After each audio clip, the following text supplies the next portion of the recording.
All right. So, welcome to another Talk Wednesday.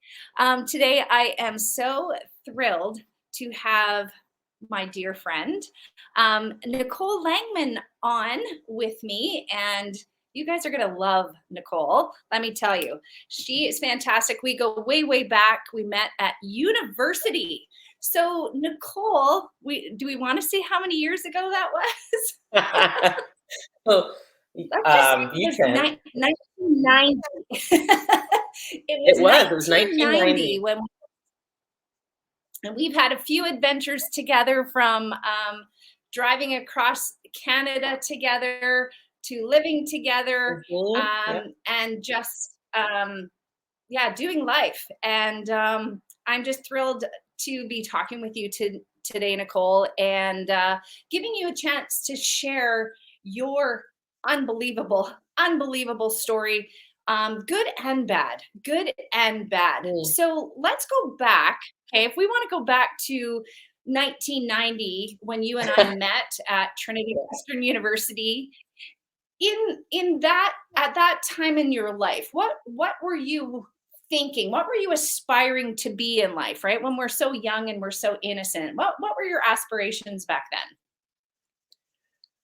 Well, first things first, I think it's really important that we highlight that the trend was leather pants. I remember this picture that you and I took, and I am wearing these incredibly awful pants, and you were still good enough to be my friend. And I think that if they maybe even be resurrected today, probably they would fit right in, I think. But It would you were be. always my trendiest friend, but I was striking out big time with them. Yeah, yeah, that was a long time ago stuff. So back when we were in university, back then we didn't have, as women, we didn't have as many options. It seemed like if you go to university, you're going to be either a teacher or a nurse or a teacher and a nurse. And so I was going to be a teacher because biology is just not my thing. So, yeah, I was heading off to university to be a teacher. And can you hear my dog barking? Yes, God loves Sorry about that. Sadie. Babies. That's all Yeah, good. it's going to be a little bit nuts. Sorry about that. So yeah, and that was the plan. I had grown up in Ontario, moved across the country to go to university in British Columbia on a big adventure, and that was the plan, was to come out the other side as a teacher. So that's what I wanted to be. Mm. And here you are today, not a teacher at all. So tell our audience, what it is that you do today. What's your official job? Because let's face it, we all have our titles in life. So what's your official title? You have letters behind your name, I think, even. Yeah. Yep, that's maybe sounds official, but I didn't finish university at Trinity. I did a semester and I came back to Ontario. And it was many years I really struggled with. I was I felt like I was smart in high school, and university just made me feel like a total dum dum. Like I did not have the university smarts. I thought, there was, what was I, 18, 19. And so I came out of university thinking I just was not good enough for university. I just didn't think I was post secondary was a thing for me. And so my life then I came back to Ontario, and so did you, on our interim breaks. And then we moved back to British Columbia together. We did the kind of the Dixie Chicks, the wide open spaces thing, and we moved back to BC. And I was supposed to go back for a year, and I stayed for 27 years in British Columbia. And during that time, I got married, I had a baby, and I pursued my education. So I ended up with a bachelor's in social work and a master's in social work. So I'm a registered social worker, and I've done all kinds of things in my career as a social worker. I worked for federal corrections for many years as a medical hospital social worker, um, and I worked for like community living agencies.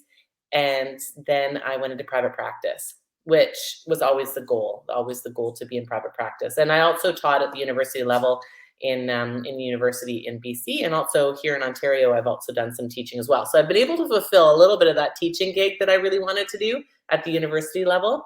But so yeah, so now I'm in private practice. I work with women, and so my official title is a social worker in private practice. And what I do on the side is I write and I speak. So that's kind of what I'm up to.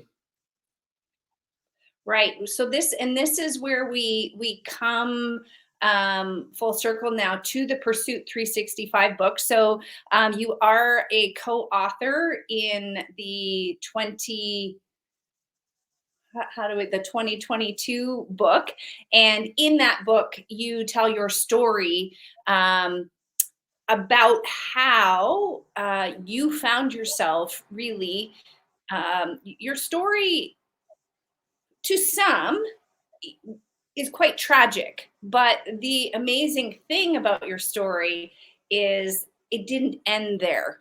Mm, So, as you have described it, you found yourself face down in the valley of rejection. Wow. yeah. I remember when you said that to me the first time, and what a picture that paints, right? And of Mm, course, as your friend, that like crushes it crushes my heart, right? To know that you found yourself in that much pain. And at the end of the day, as much as we're counselors and we're teachers and we're entrepreneurs and we're all the things, at the end of the day, we're all human beings, right? Human mm, beings with emotions and hearts and with real life happening in the background. And yeah. man, did real life happen to you? So Hmm. if you wanted to share, of course, we don't need to know it all. You can buy Nicole's book. Um, she's written an absolutely beautiful book, and she's just coming up on the 1 year anniversary since the launch of that book. It is Yeah. titled "You Are Wanted," and man, it it's such what I love about your book is it's so unique. See, listen to me going off on my tangent here. Um, it's unique because not only is it a book, it is a workbook as well. So you really draw the reader in with you. You really share your story, and I think every single human being has faced rejection at some point. I know I have in a completely different context. But so not only do you just tell your story, right? Because sometimes we can get wrapped up in the salaciousness of that, but you draw the reader in and you give tools to help the reader um, realize that there's hope, that you can come out of this valley. So I'll I'll let you take it from there. That's Steph. That's so good. You're such a good friend. You have read my book. You have researched my book. I'm so grateful for your support. It has been a journey and a half, and I wrote the book I needed to read. So I think that's kind of the key piece, isn't it? When I was face down in the valley of rejection, and just a little bit of a background in that um, I married this man, and we had what I thought was a fantastic relationship. And he was opting out of our marriage and kind of was choosing things going on. There were things going on in the behind the scenes, in the background of our relationship that I didn't know about. And we don't find what we're not looking for. And so, well, now in retrospect, I can see the red flags and the yellow flags. At the time, I wasn't things were good. I thought things were good. And then one day they were not good, and they started to unravel, and I could feel the unraveling happen. In your relationship, you just know that something's afoot. And so I was noticing that there was this unraveling, and in some ways it started off as just a distancing or a change in patterns. Things were happening that he could explain away, but that just sat wrong with me, and the unraveling continued. So the unraveling happened over a period of about a year, and until finally he said he was done. And the way he said he was done was something like, you've been a great wife to me. I just don't want to be responsible to you or for you anymore. And it was very strange breakup message for me. And I didn't know where to put that because it's like the two didn't equal, right? Um, and it just blindsided me. And it blindsided our family and our friends because there was no evidence of this. And some of my friends were like, well, if this happened to you guys, it can happen to anybody, right? And so it Well, was a yeah, very, and mhm, sorry, I'm going to yeah, interject here because I have to say, even though I wasn't active in your relationship with him, because yeah, you were in BC and I was back in Ontario at this point, but I'd been, we'd been out together. We'd lived aspects of life together, and mhm, I was blindsided. So yeah, I just wanted to let let the listeners know, like, that you weren't living in a fairyland here, right? Like, right. this was the transport truck, Yeah, T-boning you at the intersection of life, yeah, really. Sorry, I just yeah. felt like that needed to be said. Wow. And I'm grateful. Thank you for saying that. It was. And you know what else too, Steph? Like as a therapist, I'm trained to read people. I'm trained to notice things other people don't notice. And I'm trained to notice nuances and things that don't measure up. And and no question, there were things that were not measuring up. There were things I was asking about in the relationship. I'm a person who likes to call out the elephant in the room and say, "Hey, this is what I'm noticing. Can you give me, some idea of am I reading into things?" Or everything got explained away with really good answers. And I trusted this person, and I believed him, and he was legit. And in my mind, so uh, there I was as a therapist, missing the cues, right? So I felt blindsided personally. I felt like I looked at myself differently as a therapist and like, okay, am I just reading? Am I just not good at this after all? And but when you're so close up to something, you just don't see it the same way. That's why therapy is so great for people because it's kind of an outside perspective. You've got a different perspective on things when you're sitting outside of it. But I was so close to it. And of course, then now in history, I'm able to look back and say, oh yeah, there it is. There it is. There it is. There it is. There it is. But I wasn't looking for it at the time. So the blind side That's catapulted because me into the valley. you were a Yeah. wife, though, right? But that's because you were a wife in that situation. You Yeah. you weren't you weren't the therapist in your marriage, and Right. thank goodness you weren't a therapist in your marriage, right? Right. That's what therapists are for. Yeah. So, Yeah. I again, it was, you were in this relationship wholeheartedly, and Hmm. relationships are about trust. So, Yeah. yeah, man, oh man. Yeah. Sorry, I And hijacked your flow there. So, no, no, no, that's okay. At the end of relationships, people do and say really mean things. And we find out a lot about people at the end of relationships, don't we? And I think part of the wrestle for me was not only was I rejected by this person that I trusted, so I call it being unchosen, right? I was unchosen. And and the things said and done in the unchoosing were worse than the unchoosing, right? So it becomes this narrative that we start to filter things through. It's like, well, this person said these things to me and about me. This person I trust more than anyone, the person I'm closest to more than anyone, says these things to me about me. I didn't know where to put that, and so I started to kind of use it almost as a lens.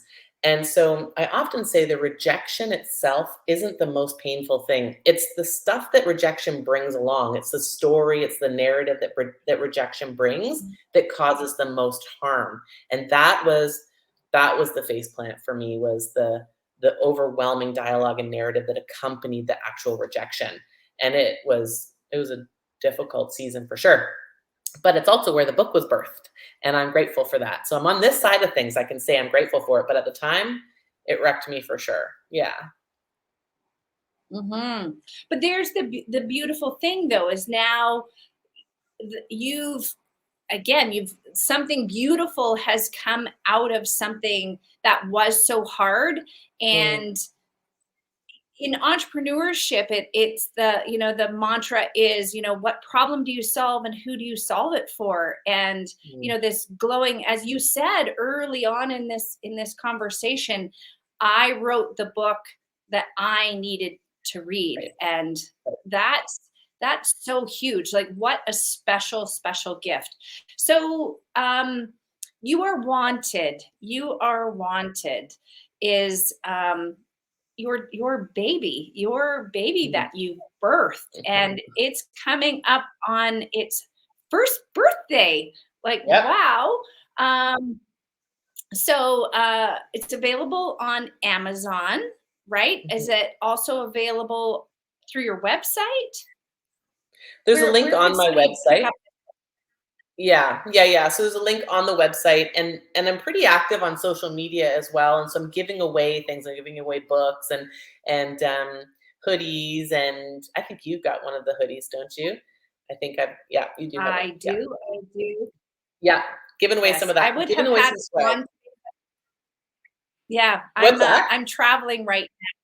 I said I'm traveling right now. Otherwise, if I was at home, I would have sported my hoodie today, Yeah, special for that. But yeah, so Nicole is on Facebook and Instagram, correct? right. So people Yeah. can find you there Hmm. and follow along. Now, you're doing something really exciting with your book right now.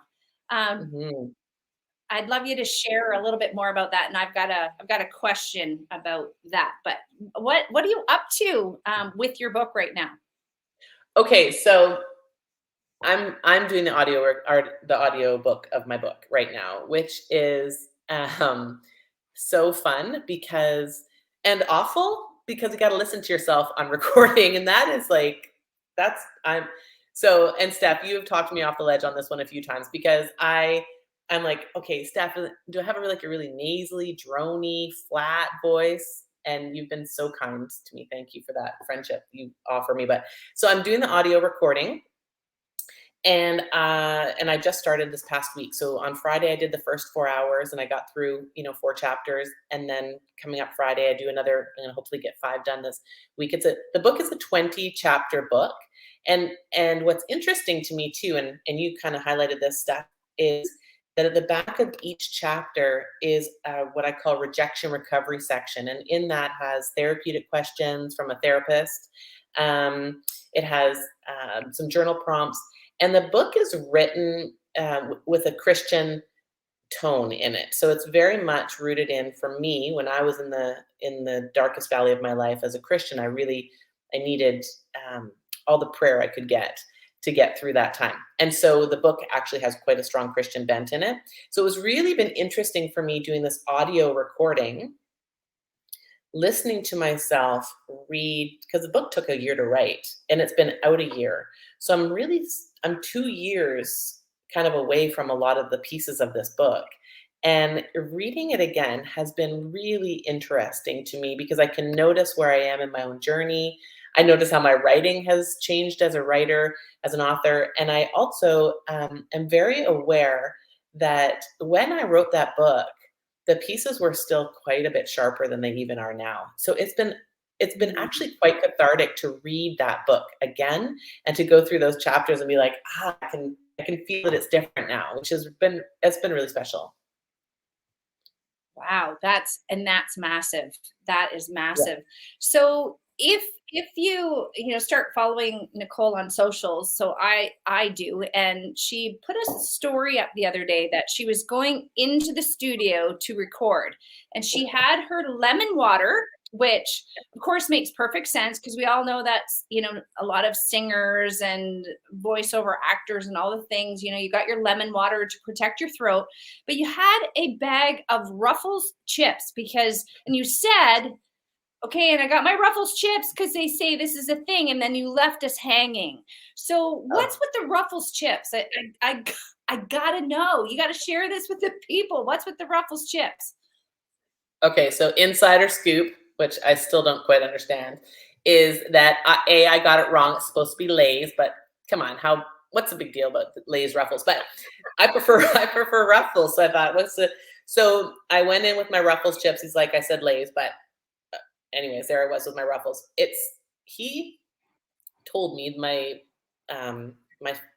producer, the guy who owns the recording shop, he told me that lemon water with some honey is great, and Lay's potato chips, the saltiness of the Lay's potato chips actually helps with keeping saliva at bay. So the idea with the chips is to not be like spitting all over the place, and then the honey and the lemon is supposed to coat your throat. So when I got in there, he actually offered me a throat coat tea that you would use if you're sick. If you've got a sore throat, you can get that stuff in the health food section. And so he offered that to me, and then put some honey in it, and it was Bob's Your Uncle. It was chips and coat throat tea. Yeah. Wow. Worked. Hey, I don't need any reason to eat chips because they're my thing. And we should know that Ruffles and Lay's, there's no endorsement here No, at Talk Wednesday for 365. but just but okay, if Lay's or Ruffles what? would like to contribute to Talk Wednesday with some product, I think we'd be into that. I would be willing to participate in the. Yeah. Me too. That would be way more fun, right? Way more fun. A little noisier, but way fun. Way fun. Okay, so author, you are working on another book. So what give us a little teaser about what's coming next with you, Nicole. Yeah. So what's coming next is kind of like a 90-day walk through the valley for women who are feeling stuck. So what I'm learning is that women, so I write to women, I work with women, I write to women, I speak to women. That's my primary audience. And the You Are Wanted book is very much written with as a woman in mind. But I've also had a lot of feedback from men too, who say it's been really helpful for them. So that's been nice feedback. But what I hear from women is that there's this trouble spot where they sometimes get themselves through a certain part of the valley, and then they just feel like they're in quicksand. They can't move anymore. And so we know that 90 days is a nice kind of sweet spot to help change and move. So when we can do something, for 90 days on a regular basis, when we can start thinking different, it can generally start to have a nice, it can stick better. So what I'm doing is I'm offering people, I'm calling it a devotional. It's a daily read that people can do. And then they, for 90 days, have everything they can do. And then on the weekends, this is a special segment of the book. I'm not going to tell you too terribly much about it. It's kind of a special little thing I've got going on. And that is, I say that weekends are the enemy of the brokenhearted, because, well, everybody in the world is waiting for the weekend. People who have been through the unthinkable, women who have been blindsided or betrayed or rejected or facing trauma or loss, the weekend is that ominous 48 hours of, what am I going to do with my time? And everybody else has something to do except for me. And so this 90-day book actually provides some special focus on weekends, and as a way to help with recovery and keep the momentum moving forward and fill in some of the loneliness. So it's a pretty special project. I'm really excited about it. And so we'll see what happens with that next. Sounds incredible, and so exciting to watch your growth, your journey, and all the things. So I know too, one of the things that you're really wanting to to slide more into is speaking. So we know that, or I know that you have done some speaking, but what would be what would be like the ultimate for you in the speaking realm? Like, if we could dream big here, let's dream big, and where would you love to see yourself with that? Yeah, it's a great question, because what I know is I feel like that's the move, that's the next move, that's the call. And I've always done speaking, and I've always run groups, and just part of my work has always been to do a lot of speaking and the teaching, of course, university level teaching for probably about 15 years of my career. This is different. This feels different to me, and that I feel like this is a move towards helping women understand who they are, and instead of it being more academic. And so that's the shift for me. So whether that's a women's coffee hour or a staff event at an agency somewhere, all of that are things I'm going to be absolutely saying yes to. But if I could dream big, it would look like weekend retreats for women where I get to be with women for the whole weekend and build relationship, and speak on the Friday, speak a few times on the Saturday, speak on the Sunday, where there is like this sense of community and connection. And lots of churches and places are offering these. And so I've had the opportunity, to speak um, at certain similar events, but to have the full retreat weekend where I could be really connected to these women would be the ideal for me. Mm. And that would, I can tell you that to be in Nicole's presence is like being, Nicole has a gift. Um, First of all, her smile is, um, ugh, it's so uplifting and it's so inviting and welcoming. And she has such a beautiful heart. And yeah, so if you ever have a chance to be in her presence, it's special. It really, really is, and she definitely leaves a mark on people. Okay, so I'm gonna throw a little wrench at you here. So this one of my favorite podcasters, and I know this isn't a podcast, but one of my favorite podcasters, he always asks a question of his guests, and I just think it's a fun one. So, because we're talking about you wanting to, really branch out into speaking, so if we could put you on a TED Talk stage, speaking about nothing that you're known for, what would you speak about? She wasn't Hmm. prepared for this question, by the way, so I've just thrown this one at her.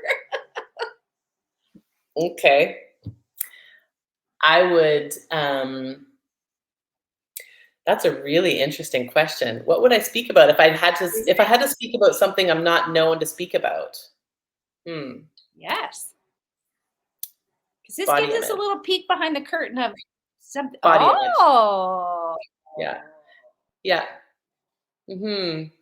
Yeah. And I think okay, it's and that probably sounds like a whole it's huge, right? Like I think we could always be, but I mean, maybe that is kind of, it does fall in line with like accepting who I am, especially when you are blindsided or something happens to you or whatever. It's about just learning to love the skin you're in and learning to be content with what you've got and grateful for what you've got. I mean, goodness, but it's kind of raw, perhaps, because I've just come back from a trip from Mexico and before that, Europe, where you're constantly in your head having to coach yourself through it.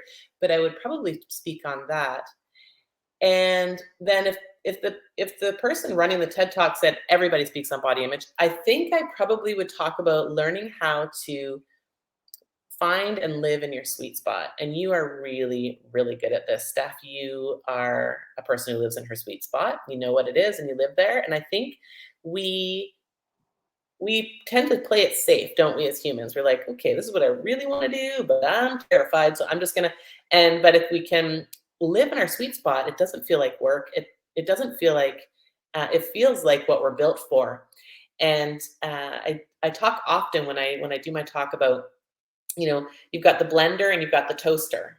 And you wouldn't dare put bread in the blender and hope for toast. And you wouldn't put the smoothie mixes in the toaster and hope for a smoothie. You just wouldn't, because the blender's made to blend and the toaster's made to toast. And if I line myself up against as a toaster and I'm trying to compare myself to what the blender can do, well, what a mess that's going to be. I just have to toast because that's what I'm called to do and I got to do it well, and how to live in your sweet spot. So that would probably be, if I got kicked off the stage for body image, I'd probably go with sweet spot. What do you think about that answer?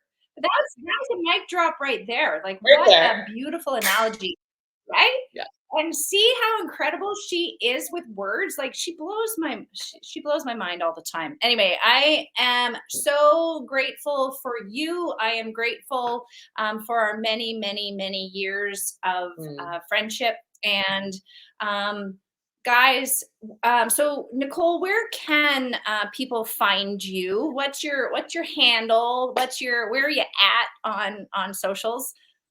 Yeah, it's a good question, and I wish that my handle's a little bit easier, but on Instagram, first of all, I would love it if people would go to my website and consider joining my email list because I send off lots of goodies. It's definitely a place where I'm I am I am trying to kind of be more intentional about people on my email list. So at NicoleLangman.com, you can sign up for my email list. Um, but on Instagram, and I'm pretty new to Instagram, so my Instagram handle is Nicole_Langman_ official profile. It's a mouthful. And then on Facebook, it's Nicole Langman official page, I think, but just Nicole Langman. And there's my smile right on the front of that Facebook page too. So yeah, yeah, Yeah, I would beautiful, love for beautiful. people to connect. Excellent, excellent. All right. So, any last words, Nicole? Congrats again on 1 year. Congrats on your participation in this Pursuit 365 community. Um, it pretty cool, especially too with us having had that connection to the West Coast. To see what Shelly, because Shelly's a BC Yeah, gal, to see this awesome, vision that she put together and to link 365 individuals from amazing. Yeah, across Canada, within this community. And there are so many beautiful stories, that need to be shared. And so I look forward to more conversations. But thank you for being here thanks, Steph. today and sharing some of your story, some of your heart, and yeah, thank you so so much. We Thank you, really really Steph. appreciate it. What fun. Thanks All for right, having me. folks. So all right. Well, thank you again to Shelly for this beautiful vision, and for giving me the opportunity to help host these Talk Wednesdays. We hope you've enjoyed our chat today with Nicole Langman, and definitely get on to Amazon and buy her book. Start following her, and you won't be sorry. Have a super day, everybody, and we'll see you next time.